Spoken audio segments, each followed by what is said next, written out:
blessed by the privilege of being wooed by God. Kana bitang bulahan tungod sa kana bitang pribilehiyo nga ikaw gipangulitawhan ba, gi-court or gisuyo aning ato ang Ginoo igsoon.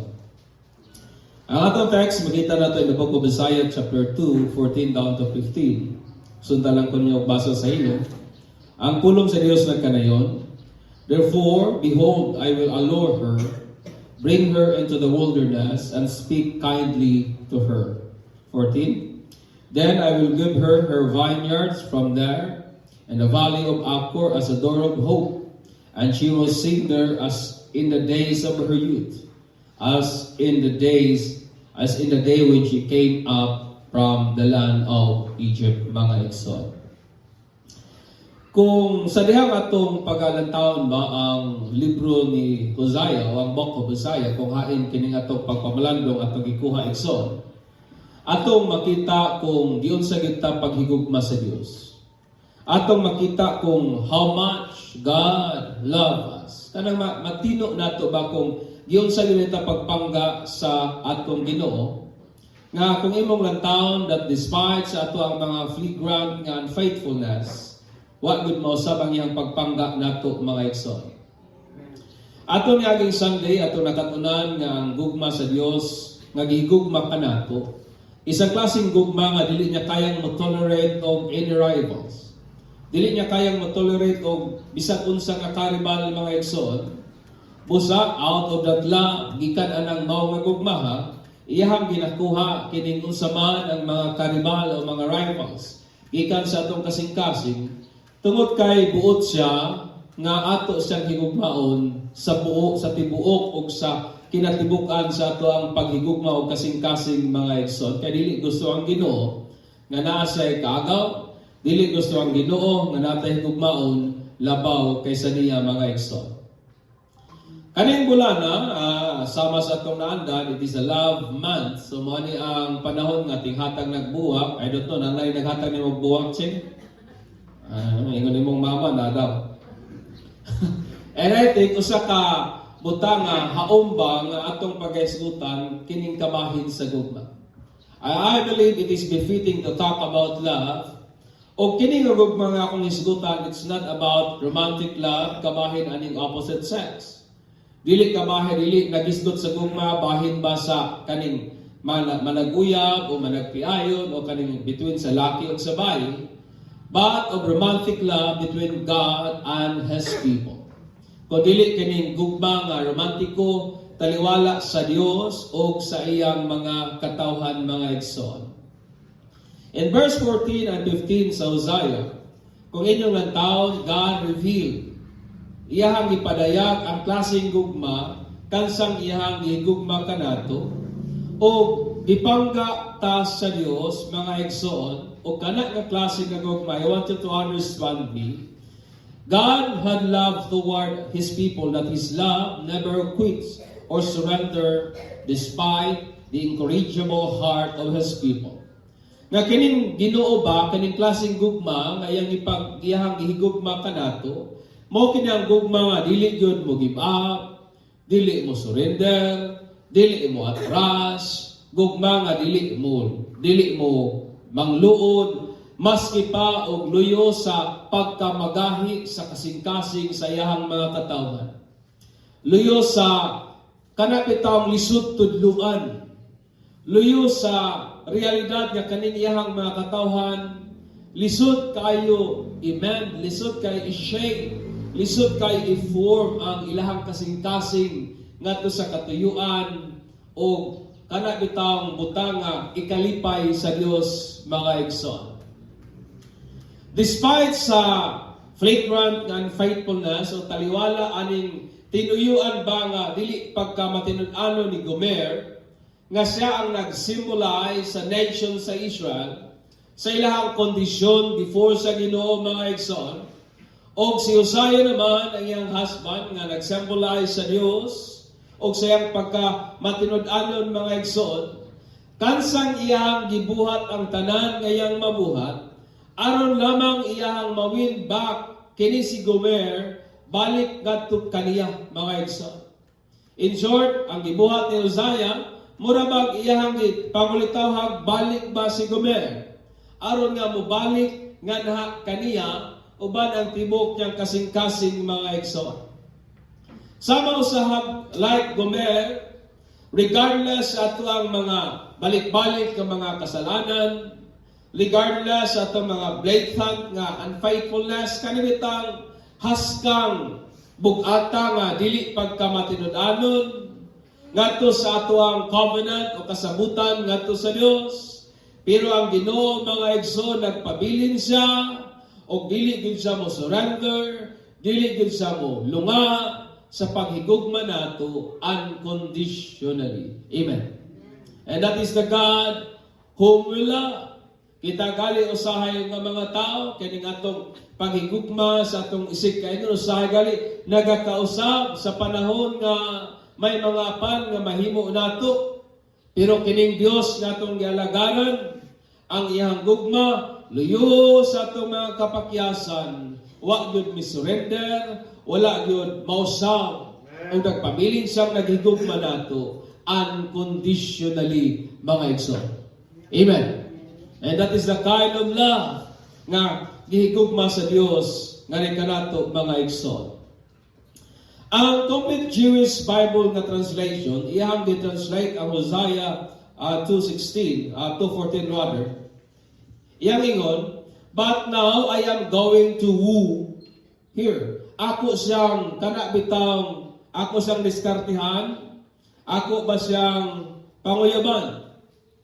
Ang woo mga igsoon sa old fashion o sa archaic na fashion, ayang kulugan, it means to give someone a lot of attention, kanang hatagan nimo siya daghan nga oras ug panahon in order to persuade them to marry you.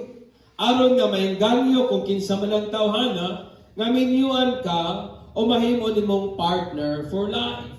Mabitaw na nga kung manguyab ka, mogahinyo kag panahon, di ba dong? Kung manguyab ka, naging time sa pag-date. Kung manguyab ka, naging panahon sa pag-text. Muhatag ka taas nga panahon, hangtod ka kanang bayhana, maingganyo nimo nga sukton bagha ka, minyuan ka, o mahimo nimong partner for life, mga igsoon.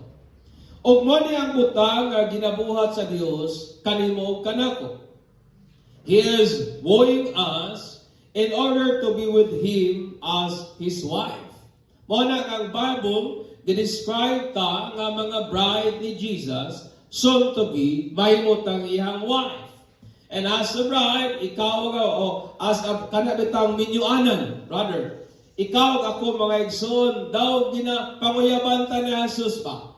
Aron nga mahimo niyang asawa, for the rest of eternity, maiminyo kaniya nga sa langit, human sa rapture mga igsoon, gikan aning kalibutana. Amen. And that is our money butang atong ginapaabot nga Kristohanon. To be raptured, ma-rapture ta, and to be with Christ, to be with that, maiminyo kaniya nga sa heaven, and to be with Him for the rest of eternity, mga igsoon. Mo na nga usagyod ka blessing, usagyod ka panalangin, nga may usa ka panalangin ba nga diin may pribilehiyo nga ikaw ako gipanguyaban o gipangulitawhan sa Dios. Og nianing mga lessons nga itong makatunan gikan ani nga passage, og ang primero lang akong i-share karon kay dili nako mahuman kay taas man gud nga context mga igsoon. So mo lang sa atong isgutan karong first nga part, ang verse 14. Mo ang unang lesson mga igsoon. God lovingly speak to the heart of His people through their divinely ordained experience. Nga kaning atong Ginoo, mahigugmaon ba nga nagapamulong sa atong kasing-kasing, pinagi sa ato ang divinely ordained nga mga kasinatian. Pinagi sa atong mga kasinatian nga ang Ginoo mo'y naghanay, ang Dios mo'y nagplastar, ang Dios mo'y nagbuhat o nag-cause mga igsoon. Hosea 2:14 sa Complete Jewish na Bible niya. But now I am going to woo her, and I will bring her out of the desert, and I will speak to her heart. Ingon na Ginoo, ako ni siyang sa NIV it means allure, o ako ni siyang agnihon, o ako siyang dalon nga to sa deserto, o ako siyang pagasultian og hinay. O sa ubang nga translation, it means akong pakighinabian siya diha sa iyahang kasing-kasing mga igsoon. Ang atong Ginoo iyang gi-expressar ang iyang pagigugma ngadto sa Israel by wooing her again.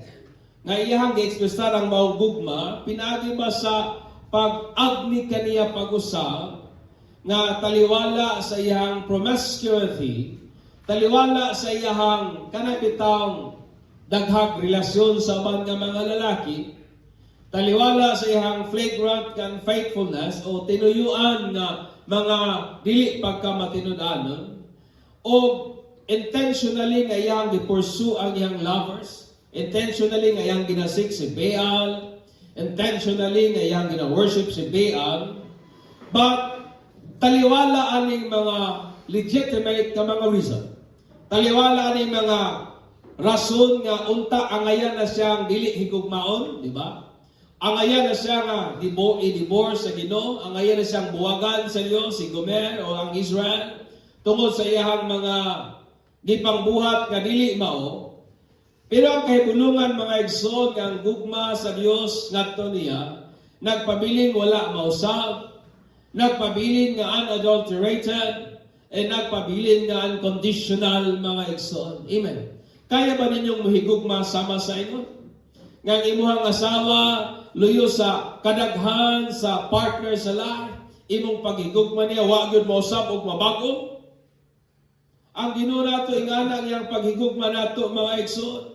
Luyo sa ato ang mga kakulian nga unta angayan natang buwagan ba sa Dios. Angayan ang tatang i-divorce niya, yet His love remain unchanged. Amen. Ang iyang gugma wa gyud mausab. Ang iyang gugma nagpabiling putli, ang iyang gugma nagpabiling unconditional mga igsoon. So sa dayon ang gibuhat sa Dios aron nga iyang mawin back ang Israel into His loving arm, then sa inyo sa Bible, He graciously entices.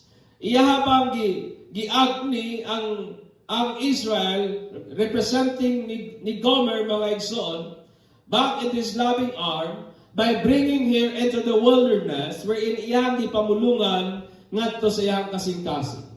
That's why ang Bible, then ako ni siyang i-allure, ako ni siyang agnihon, ug dalon ako siya sa deserto, ug dito ako siyang istoryahan, heart to heart. Ako siyang istoryahan diha sa iyang kasing-kasing mga igsoon. Nga ang Ginoo ba daw nga nakig-date siya kang Israel ngadto sa usa ka lugar nga wa gyud makadisturbo nila, di ba? Murag ingon ang Ginoo, hala Israel mag-date sa gud tabi. So karon dalon ta ka dili sa bar, dalon ta ka dili sa kanang restaurant o sa mga mahalon nga mga fancy nga mga restaurant, karon dalon ta ka ngadto sa deserto. Nganong deserto man mga igsoon? Ang wilderness o ang desert hawid ka na og significant na symbolic na meaning throughout sa Bible na nay kahulugan. Ang deserto, it served as a place of divine encounter. Understand me? Nga ang deserto mo kanang dapit kansang nag-serve ingon nga lugar kung hain may divine encounter. Ilahang na himamat ang Dios, ang presence sa Ginoo. Usa ka lugar nga din sila gitas, sila gisulayan. It is a place of revelation. Dapat kung hain, gi-reveal sa Dios ang iyang kaugalingon, ang iyang katuyuan, ang iyang mga pulong. It is also a place of transformation. Lugar kung hain, gibago sa Dios ang ilang kinabuhi, ang ilang kasing-kasing, ang ilang huna-huna. And also it is a place of preparation. Dapat kansang sila giandam sa Ginoo mga igsoon. Understand me, brethren, human nga si Moses, nisibat gikan sa land of Egypt as a fugitive. Kay nakapatay man siya usa ka Egyptian nga slave drivers. Nidagan o nisibat siya gikan sa land sa Egypt, kansang siya unta ang mahimong Pharaoh, next in line. Pero tungod sa crime iyang nahimo ni sibat siya. And then iya din spent 40 years iyang kinabuhi ngadto sa kamingawan. Nakasunod ba mo sa istorya? He spent 40 years of his life ngadto sa wilderness. Kansang iyang na-encountered ang presence sa Ginoo through the burning bush. Amen. Kansang iyang na-encuentro, iyang na-encounter, iyang natagpuan ang presence sa Ginoo, pinagi sa nagdilaab nga kanang murag sampinit mga igsoon. Na-encounter niya ang presence sa Ginoo dito sa wilderness. Nga diin nag-usab sa dagan sa iyang kinabuhi, na naghimo sa iyang usa ka leader, kansang igamit sa Dios sa pagpalingkawas sa mayang mga katawhan, gikan sa pagkaulipon, pinagi sa gamhanang kamot sa Dios mga igsoon. O sa panahon usab niya sa kamingawan, it served also as a transformation sa iyang character. Tong si Moses tuwa sa kamingawan, kadto mga panahon na nagserve ito nga panahon nga ang iyang kasing-kasing gi-develop sa Dios.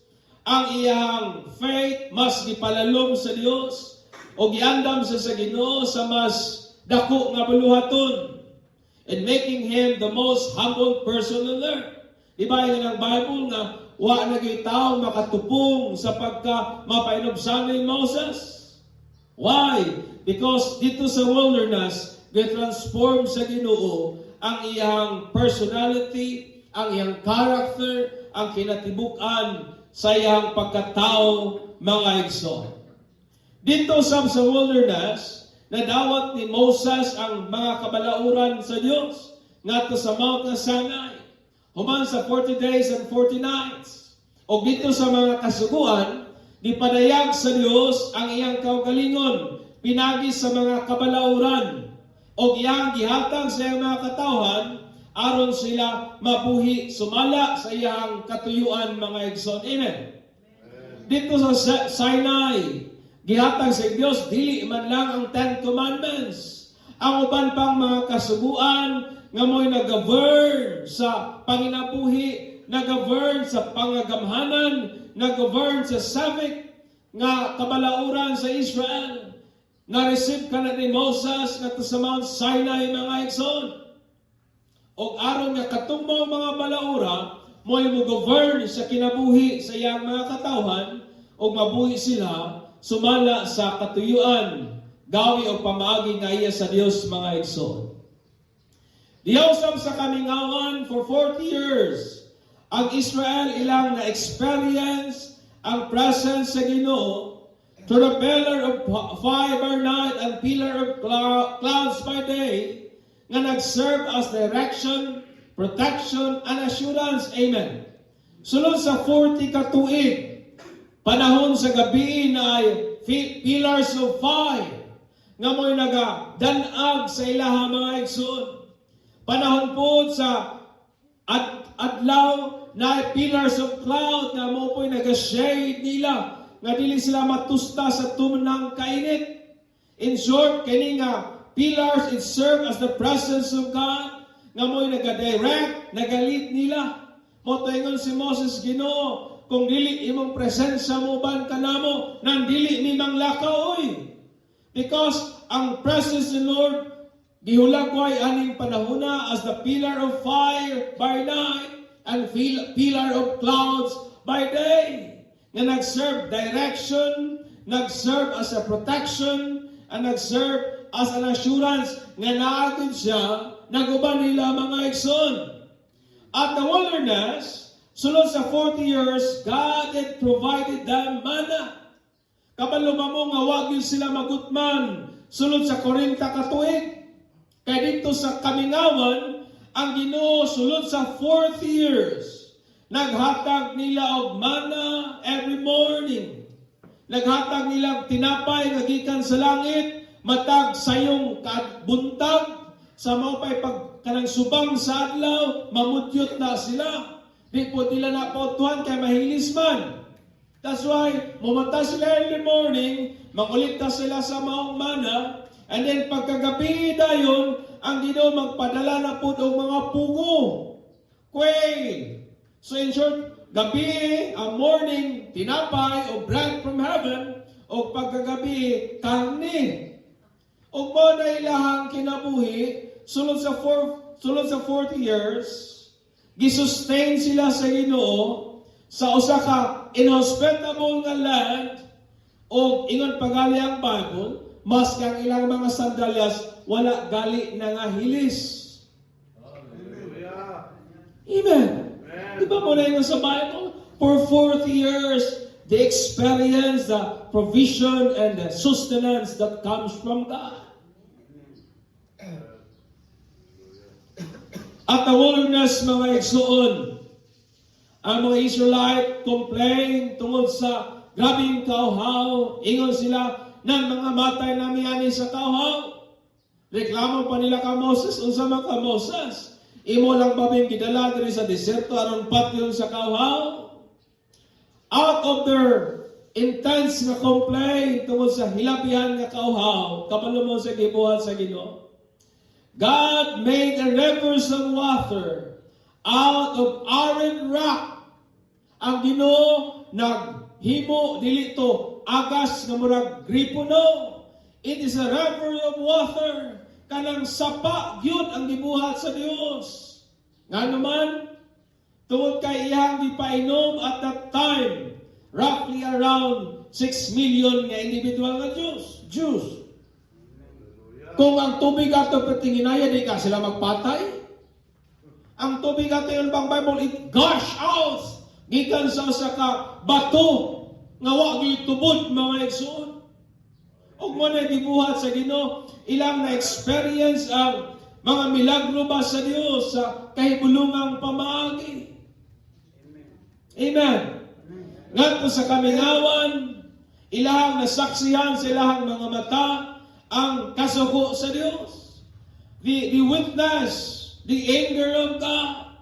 Sila mismo nakasinati sa kung unsa giday masuko ang Ginoo. Sa diyang si Korah, mi-reveal ni batok sa authority ni Moses, ingon ni Korah, kinsa man ka Moses ka mag-ulo-ulo namo. Kinsa man ka Moses ka ikaw mo ay mahimong head namo. So sa gibuhat sa ni Korah nang kanabitaw nanginganyo sa kuban nga mga tao aron batukan si Moses, aron i-dethrone, i-impeach si Moses sa iyang posisyon ba. So ingon si Moses, hala sige, kung panginaw ninyo, sakto si Korah, kung tinuod siya sa iyang hukom, hala, pabor mo niya. O katong dapit nako, hala, dapit po mo diri nako. O ato kanong tanawon, kinsa gyud labanan sa Ginoo. Di ba mo nireta mo? So what happened next, mga igsoon? Mikalit og linog, og ang tibuok kaliwatan ni Korah, og katong tanan nga nidapit niya, gikaon sa yuta nga buhi. Ingon ang Bible, giswallowed up sila sa earth instantly. Og tungod atong mong panghitabuha, mas nahadlok ang mga Israelita sa Dios. Ingon sila, di giday lalim ning Ginoo masuko. Amen. Ilahang nakita sa ilahang mga mata kung unsa gid masuko ang Ginoo, and it caused them to fear God more. Nato sa kamingawan, mga igsoon, gisulayan usab sa Dios ang iyang mga katawhan, pinagi paghatag nila og kanabitawng instruction. O kay instruction sa Ginoo simple raman kayo. Pagkuha mo og mana, enough for the day. Ayaw na ninyo pasubray. Kabalo mo sa ilahang gibuhat, nanguha sila daghan sobra kaysa ilahang gikinahanglan. So what happened the following day? Katong mana nga wa nila mahurot, nangabaho.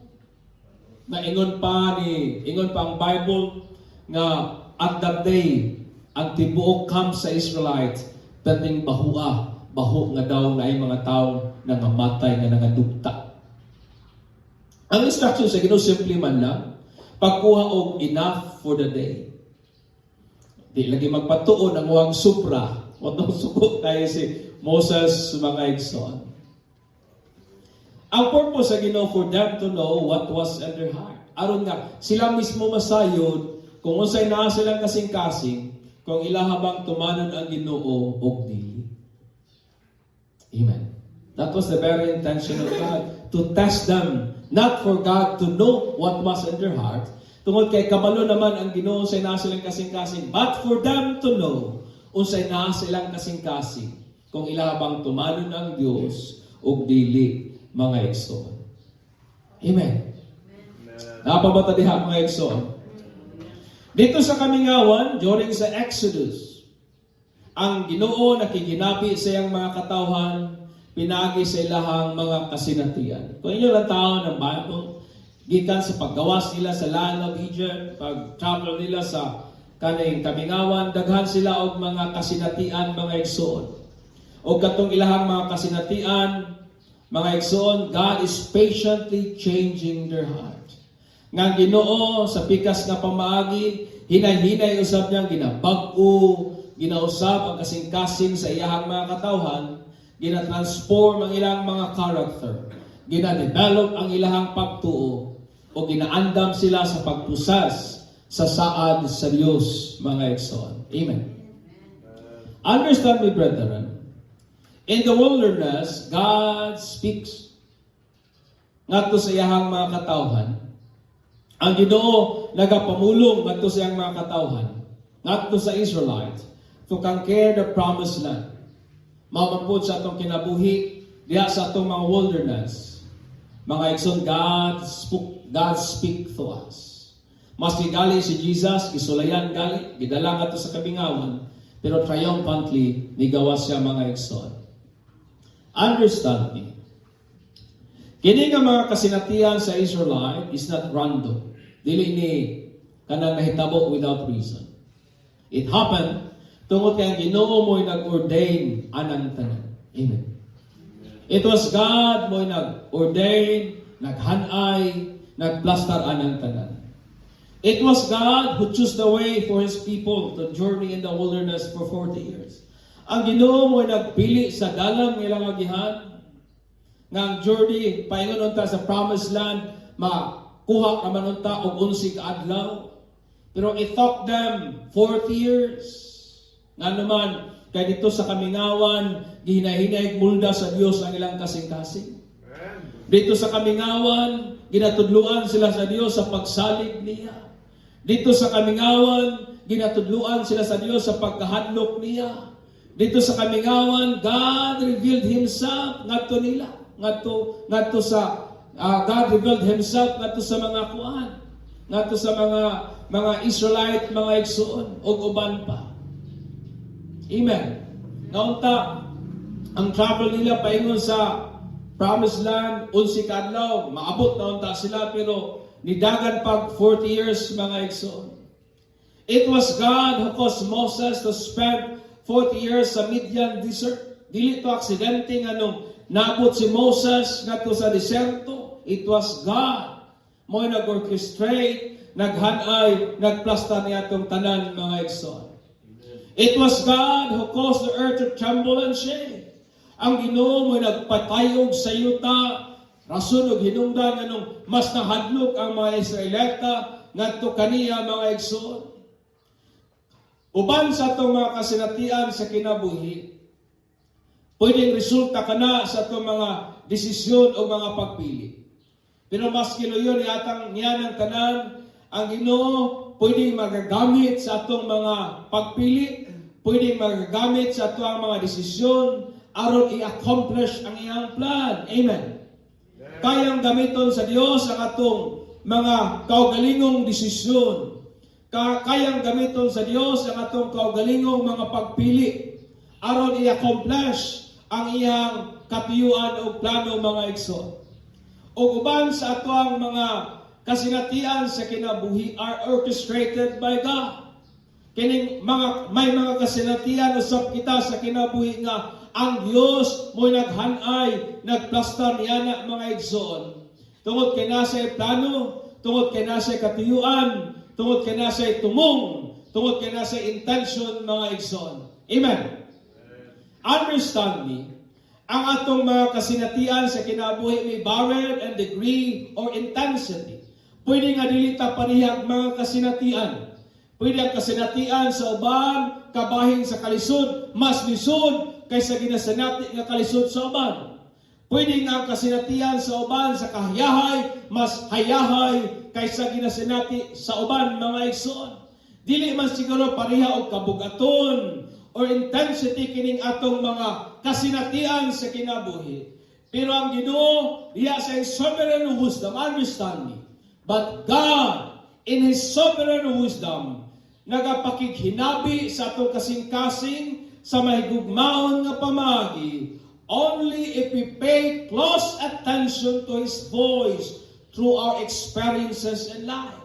Kining atong Ginoo ba, mahigugmaon nga nagapakighinabi sa atong kasing-kasing kung ato lang yung patalinghugan, pinaagi sa nagkidaiyang mga kasinatian nga atong nagakasinatian aning kinabuhian, mga igsoon. Amen. It means that God speak through our present circumstances. Nga kining atong Ginoo nagapakighinabi nato pinaagi sa ato ang present nga mga ginatubang nga mga troubles, mga igsoon. God speak pinaagi sa ato mga problema. God speaks pinagi sa atong mga struggles. God speaks pinagi sa atong mga troubles nga ginatubang sa kinabuhi. God speaks diya sa atong mga pain, sa atong mga hurt, sa atong mga challenges, mga igsoon. Amen. Ang Ginoo nagapakighinabi nato in a loving way pinagi sa atong mga problema. God speaks in a loving way pinagi sa atong mga challenges, o mga trials nga ginatubang sa kinabuhi. Ang Ginoo nagapakiginapi sa atong kasing-kasing through our pain, sa atong mga struggles, mga igsoon. Only if we pay close attention o gatog yung madunggan ang iyang gentle nga voice. Kung dili ta busy sa pagpaminaw, sa tingog sa atong mga problema at kakulian. Usahay nga nung di nato nagakadunggan ang tingog sa Dios sa mga problema, kay mas ginapaminaw nato ang aligugmug nga tingog sa problema. O nga di na nato nagakadunggan ang tingog sa Dios.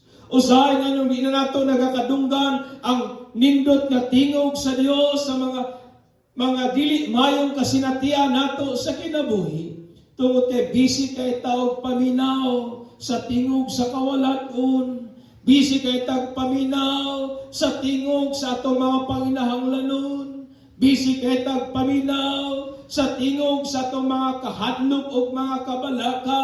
Inay pagpaminaw unta sa tingog sa Dios anang mga kakulian nga ginatubang ta, mga igsoon. Only if we pay close attention sa atong mga kasinatian sa kinabuhi, atong yung madunggan nga ang Ginoo diay nagapamulong pinagi niana, mga igsoon. Consider this truth in life. Tanawa ninyo. Sa atong mga troubles, God is speaking to our heart that He is our strength and shield. Amen. Diya sa atong mga problema, diya sa atong mga hagit sa kinabuhi, kung ato lang yung paminawon, ang Ginoo nagapamulong nga siya mo yatong kusog, siya mo yatong padalipon. Amen. Mamanay atong nagakadunggan, usay ang atong nagakadunggan, ang problema, dili ang gingon sa Dios, nga siya mo yatong kusog, siya mo yatong panalipon, and we can always rely on Him. Amen. Amen. Diha sa atong mga problema, mga igsoon, God is speaking to our heart that His ways are better than our ways. Kayo sahay ang atong mga problema, bunga sa atong mga sayot nga mga desisyon, bunga sa atong mga dali-dali nga mga desisyon. O niyana, God is speaking to our heart saying, anak, kabalo ba ka nga akong plano mas maayo kaysa imong plano? Nga ang akong ways is better than your ways. Usahay nga itong ginapaminaw ang tingog man sa kapakyasan, pero if we pay close attention, Madunggan yun nato nga Ginoo speaks to our heart, saying that His ways are better than our ways. O ang atong gikinahanglan, saligan siya, labaw, kaysa ato ang pamaaging mga igsoon. Amen. In our doubt, sa atong mga pagduha-duha, God is speaking to our heart to have faith in Him above all and trust Him in everything. Di ba naman tayo mga pagduha-duha sa kinabuhi? But God is speaking to our doubt. Nga to siyang saligan, labaw sa tanan, o sa tanang panahon, ato gid siyang saligan mga igsoon. Amen. In our fear, sa atong mga kahadlok nga nagaparalyze sa atong faith, God is speaking to our heart that fear does damage sa atong soul more than we could ever imagine. Nga kaning fear nagahatag ni kahasol of damage sa atong kalag, labaw kay sa atong nahibawan mga igsoon. So it is much better to let go sa maong fear mga igsoon. Sa atong mga pain, sa atong mga kasakitan, sa atong mga hurt, my friend, God is speaking to our heart. Understand me. Ang Ginoo pakiginabi sa atong kasing-kasing nga dili ta mag-hoard of bitterness or grudges. Nga usahay nga nung nagakasakitan ta, kay sige matagkin-kin mong pagmahay. Nga nung nagakasakitan ta, kay wa pa man ta nakamove on. Nga nung nagakasakitan ta, kay nagakim-kim pa man ta kasukuog, kalagot mga igsoon. But in our pain, God is speaking to us, my son. Let go na. Di ba? My son, ayaw nagsigig dumot. My son, pagpasaylo na. God is speaking to us. Pinagi niya na mga igsoon. Amen. Tungod kay mo lang na ang bugtong butanga, magaanan kita. Tungod kay ang paghambinan ng mga butanga, magahatag lamang pagpabugat dugang sa atong kasing-kasing mga igsoon. Understand me, in our perplexity, sa ato bang mga kalibog, God is speaking to never lose hope, but focus only in Christ. Amen. Di ba may mga panahon nga, di kita kasabot, kung sa angay buhaton, nata sa kalibog, pero kung imog yung paminaw ng tingog sa Ginoo, ang Ginoo nagapakiginabi nato nga di kita dapat kawad ang paglaom. Focus lang kita kang Jesus, my friend. Amen. Sa atong mga panginahanglanon, sa atong mga needs, God is speaking to our heart to have faith in Him. Kaya nga naman, He is able to provide and never fail to provide our needs. Amen. May panahon ba nga nagkulang ang Ginoo? Wala ko eh. Sa atong mga kakulangon, sa atong mga needs pa. Usay, problema ta sa atong mga bills, problema ta sa atong mga bayronon, problema ta sa atong mga obligasyon nga financial sa kinabuhi. But what God is saying nato anak mga igsoon, simply as this, to have faith in Him. Tungod kay ang Ginoo wa man gyud mapakyas sa pag-provide sa atong mga panginahanglanon, o dili gyud siya mapakyas sa pag-provide sa atong mga panginahanglanon. Amen. Napaba mo diha? Sa atong mga balatian, God is speaking to our heart that He is our healer and a miracle worker. Amen. Sa atong mga problema sa panglawas, God is speaking to our heart, my son, my daughter, ako baya ang imuhang doktor? Ako baya ang Diyos na milagruso? Ako baya ang Diyos nga moayog tanang balatian? Have faith in me. Amen. Hallelujah. In times of demise, panahon nga naay mga kamatay, mga igsoon, God is speaking to our heart. Nagapahinumdum nato sa kamubok sa atong panahon, nagadasig nato sa paggamit sa pinakamaayong gamit aning atong hamubo nga panahon, mga igsoon. Amen. Every time nga magsudong tag kamatayon, God is speaking to our heart, my son, that is life. My son, your life will soon end. Make use of your life wisely. Di ba? God is speaking to our heart kung ato lang yung paminawon. In our mistakes and failure, God is speaking to our heart that every wrong choices and consequences and life is not a joke. Sa atong mga sipyat sa kinabuhi, sa atong mga kapakyasan, ang Ginoo nagapamulong sa atong kasing-kasing nga kining mga pagpili na kaning atong mga desisyon nagay consequence. Ug ang kinabuhi dili ni dula-dula mga igsoon.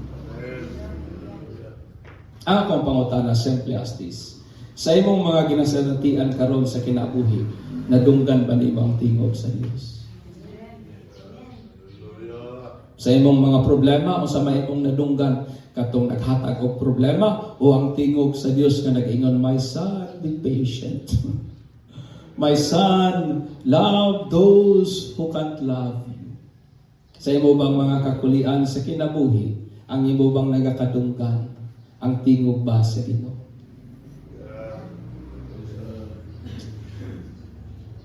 When we pay close attention to every details of our experiences, kung ato lang bibitaw yung lantawon ang mga detalye sa atong kasinatian sa kinabuhi, uban sa tabang sa balaan nga espiritu nga naa nato, ato yung madunggan o ato yung mabati ang Ginoo nga nagapakihinabi nato pinagi sa ato ang nagkidaiyang kasinatian sa kinabuhi. Thirdly nga, nagapangulitaw na ito ba? In shaping our heart to know Him personally and love Him more deeply. Kabantay ba mo nga, sa dihang naka sa mga ing-anak nga kasinatian, sa dihang imong patalinghugan o madunggan ganimo ang tingog sa Dios, di ba? Mas mahigog makagdugang sa Ginoo. Amen. Kami ni Mrs. Kanang pagkuhan na mo sa motor, that is out of faith, na na mga igsoon. No? Wagi ko ilayang gisaligan. Pagtuo rin din ako. Dahil ang nahitabo, nahibong na ko kung giyon sa pag-sustain sa Ginoo, baka isa naman lang katuig ko ang anak. Ako, kaya kong bulanan na. Tingala ko first year, kaya kung taning diri sa simbahan, daghan naman gano'n ni kastohanan, mas short with me. So, nahibong ko kay pero nga tuig, na nanawag sa kuha na kumit, diri man to kasi mahinon sa una, naanasama rin sa pastor. Di ako sa imo maghatag sa akong tithes, pastor. Sige, salamat. Isalamat ka tuig. Wala po din sa naghatag. Pasalamat ko sa Ginoo, Lord. Salamat Ginoo kay na-sustain ang mayroon ng karon nga tuig. Igo-igo po siya nga ni undang og padala. Nala po yung padala usap. Eko Ginoo, ang ipadala igo na gid po sa mayroon nun sa motor. Mana kaingo, Lord, ikaw gud ang Dios nagahanay ug nagaplastar ading tanan. Amen. Di ba? Mala ako wa ko kay worry sa akong kasing-kasing regarding anak nga butang. Maghuna-huna ko kabahin sa ugma sa akong mga anak, Lord. Gusto ro ba sa akong anak ba magpilot? Nakapaig-pa-eskwela Ginoo. Ano say ako ay nag-discourage sa akong anak ba? Ayaw mo anak kay bugat kay na aporso pero musanto po sa akong una-una. Anong patyon man akong mga pangandoy sa akong anak na mas dako man ang Ginoo nga akong gialagaran. Mo na akong ginasilsil sa akong utay ko. I believe ang Ginoo mo orchestrate og magplastar ni anak. Amen. Kung imo lang gyud bitawng paminahon ang gakahitabo sa imong kinabuhi, madunggan gyud nimo ang Ginoo nagapakighinabig nimo. Hallelujah. Nato yung mga panahon nga murag na kasab-an ko sa akong asawa. Usahay, badlongon ba ko ta usahay? Masiklat ba yapod ta? Kasukan ko niya. Murag nang luhod akong kasing-kasing ba? Okay? Lain ba kasukan ng tiguang no? Mangluhod. Pero I realize ko, sakto man ko ng akong asawa ba? Nganong ako man to ikasko nga ang iyang pagkasaba para man to sa kuha. Then what I hear is ang tingog sa Ginoo nga, mo na. So sa may imong angay ikasukuan na, kung ang tingog sa Dios imong madunggan, angay pa nimong pasalamatan na Ginoo, di ba? Ang akong puntuan sa kabutagon mga igsoon simply as this.